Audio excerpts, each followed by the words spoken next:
आज हम बात करेंगे उस भाषण की जिसने दुनिया की नजरों को रोक दिया। डोनाल्ड ट्रंप का ऑपरेशन एपिक फ्यूरी संबोधन, जहां उन्होंने कहा कि ईरान जंग खत्म होने वाली है, लेकिन साथ ही में दी है एक उलझी हुई रणनीति। क्या यह बयान सुरक्षा का संदेश है या कमजोरी का इजहार? चलिए समझते हैं।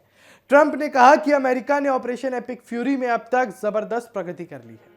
उनके शब्दों में इराक, अफगानिस्तान, वियतनाम की तुलना से संकेत मिलता है कि अब यह जंग भी जल्दी खत्म होगी। उन्होंने यह दावा किया कि ईरान की नौसेना और एयरफोर्स बुरी तरह प्रभावित हो चुकी है और ईरान को परमाणु शक्ति नहीं बनने देंगे। यह उनका प्रमुख उद्देश्य है, लेकिन सिर्फ दावे करना काफी नहीं है, क्योंकि उन्होंने कोई स्पष्ट सेफ एग्जिट प्लान नहीं बताया। यानी ये साफ नहीं है कि कब और कैसे ये युद्ध रुकने वाला है। सबसे बड़ी बात, ट्रंप ने 2 से 3 सप्ताह का समय मांगा।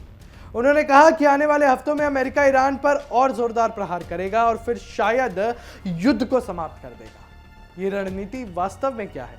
विशेषज्ञों का यह मानना है कि यह फेस सेविंग चाल हो सकती है, ताकि अमेरिका सम्मान के साथ बाहर निकले और अपनी स्थिति बचा सके। दूसरी ओर आलोचक कहते हैं कि जब तक सीधे ठोस समाधान नहीं है, यह वक्त बंद निर्णय सिर्फ समय खरीदने जैसा लगता है, ना कि युद्ध खत्म करने जैसा। तकनीकी नहीं समझ रहे, ट्रंप के फैसलों का असर हमारी जेब तक भी पहुंच रहा है। तेल की कीमतें ऊपर झूल रही हैं, बाजार अस्थिर है और कई देशों को अब तेल के लिए अमेरिका से खरीदारी करने का सुझाव दिया जा रहा है। इसके अलावा ट्रंप के कुछ बयान स्वयं विरोधाभासी महसूस हो रहे हैं। एक तरफ वो कहते हैं कि अमेरिका मिडिल ईस्ट से स्वतंत्र हो गया है, और दूसरी तरफ वहीं उसी इलाके में युद्ध को जारी रखने की बात कर रहे हैं। तो सवाल यही बचता है कि क्या यह भाषण एक स्पष्ट वजह बयान है या केवल किसी बड़े प्रोपेगेंडा का हिस्सा?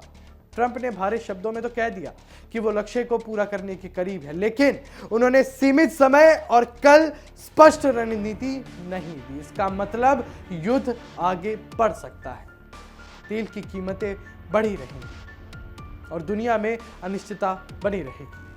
युद्ध की असली कहानी केवल कठोर शब्दों में नहीं, बल्कि उनके परिणामों में लिखी जाएगी। हम वही बताएंगे, और फॉलो कीजिए, क्योंकि सच हमेशा सिर्फ शब्दों में नहीं, वजन, असर और वास्तविकता में होता है। नमस्कार।